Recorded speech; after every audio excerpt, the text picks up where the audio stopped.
இந்த கொஸ்டினுக்கு என்ன கேட்குறாங்க, ஃபைண்ட் டொமைன் அண்ட் ரேஞ்ச் கேட்குறாங்க. டினாமினேட்டர்ல இது வந்தா தான் நம்ம எக்ஸ் அப்புறம் வெரிஃபை பண்ண போறோம். நியூமரேட்டர் வேல்யூஸ் இருக்கிறதுனால எக்ஸ வந்து டைரக்ட்டா ஆர்ன்னு எழுதிக்கிறோம். அண்ட் ஆல்சோ ஃபைண்ட் த ரேஞ்சும் போது நான் என்ன பண்ண சொன்னேன், எக்ஸ் ஈக்குவல் என்னன்னு கண்டுபிடிக்க சொன்னேன். இந்த வேல்யூல இருந்து எக்ஸ் ஈக்குவல் என்னன்னு கண்டுபிடிக்க சொன்னேன். நான் இருக்குதா?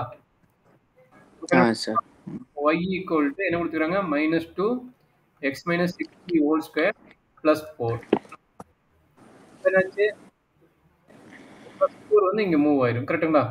Yes sir 4 equal to -2 into x minus 60 whole square. கரெக்ட்டுங்களா? Yes sir correct. இந்த -2 என்ன இருக்குது? கீழே கொண்டு வந்துடலாமா? என்னாச்சு? y minus 4 divided by -2 equal to x minus 60 whole square. கரெக்ட்டுங்களா? Yes sir. இப்போ இந்த -2 இருக்குதுல, இந்த மைனஸ் சைன் வந்து என்ன பண்ண போறேன், மேலே கொண்டு வர போறேன். அப்ப என்னாச்சு, -y plus 4 ஆயிடுமா? Yes sir. Divide by 2 equal என்ன கிடைக்கும், x minus 60 ஹோல் ஸ்கொயர் ஆகுமா? சார். இது மைனஸ் சைன் முன்னாடி இருக்கனால எப்படி எழுதலாம் சொன்னேன், 4 y டிவைட் பை 2 எழுதலாம் சொன்னா x minus 60 ஹோல் ஸ்கொயர். கரெக்ட்டுங்களா? சார் இப்போ கரெக்ட். இப்போ என்ன வேணும், x மைனஸ் எக்ஸோட வேல்யூ தான் வேணும். அதனால இந்த ஸ்கொயர் வந்து இங்க வந்து ரூட்னு மாறிடும். கரெக்ட்டுங்களா? Yes sir. Root of 4 y divide by 2 equal என்ன கிடைக்கும், x minus 6 கிடைக்கும். கரெக்ட்டுங்களா? Yes sir. ஸோ எகைன் என்ன வேணும், எக்ஸ் தான் வேணும். அப்போ எக்ஸ் தவிர -6 இருக்குது, அந்த x -6 எனக்கு கொண்டு வந்துட்டேன். அப்போ என்னாச்சு, 4 y divide by 2 plus 6 equal to x. கரெக்ட்டுங்களா? டவுட் இருந்தா கேளுங்க. ஆமா, இந்த -6 இருக்குல்ல, சார் -6 வந்து அங்க +6 தானே?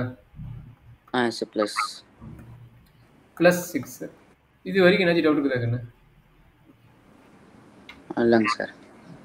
சரி, இப்போ y வேல்யூ என்னவா இருக்கக்கூடாது, நெகட்டிவ் வரணும். y வேல்யூ அப்ளை பண்ணும்போது இந்த ரூட்ல வந்து என்ன ஆகக்கூடாது, நெகட்டிவ் வரக்கூடாது. ஏன்னா ரூட்டுக்குள்ள நெகட்டிவ் வந்து does not exist. கரெக்ட்டுங்களா? Yes sir.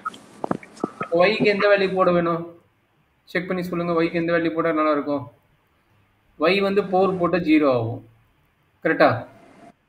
Yes sir. 3 போட்டா பாசிட்டிவா இருக்கும். அதே 5 போட்டா என்ன ஆகும், 4 - 5 என்ன ஆகும், நெகட்டிவ் ஆயிரும். கரெக்ட்டுங்களா? Yes sir correct sir. அப்போ 5 6 எல்லாம் வரக்கூடாது. கரெக்டா? 6 போனா நெகட்டிவ் வருது.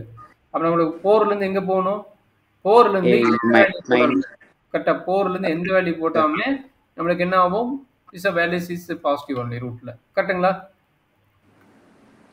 கரெக்டாப்பா? Yes sir. 4 இல்ல இன்ட்ரோல எழுதும். 4ல இருந்து எது வரைக்கும் வரும், -∞ வரைக்கும் வரும். கரெக்ட்டுங்களா? Yes sir correct sir. Any doubt up to this concept? y value எதுல இருந்து ஸ்டார்ட் ஆகுது, 4ல இருந்து -∞ வரைக்கும் வருது. இங்க நீங்க போட்டது காட்டுங்க. இது நான் நேத்து எக்ஸ்பிளைன் பண்ணிட்டு இருந்தேன். என்ன தப்பாச்சு காட்டுங்க.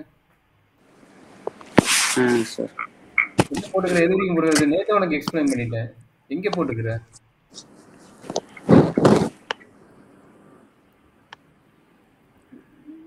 முன்னேற x - 6 ஹோல் ஸ்கொயர்டை வந்து எக்ஸ்பேண்ட் பண்ண சொன்னா அது +4 வந்து திரும்ப ஒயின்னு மாத்திட்டேன். அது கடைசியாக இருக்குது 4 தானே, அது எதுக்கு ஒயின்னு மாத்தினேன்?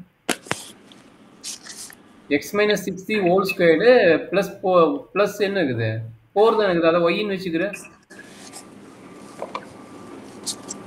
கடைசி டைம் ஒயின்னு வச்சுக்கிறேன். +4க்கு ஒயின்னு வச்சுக்கிறேன். சரியா?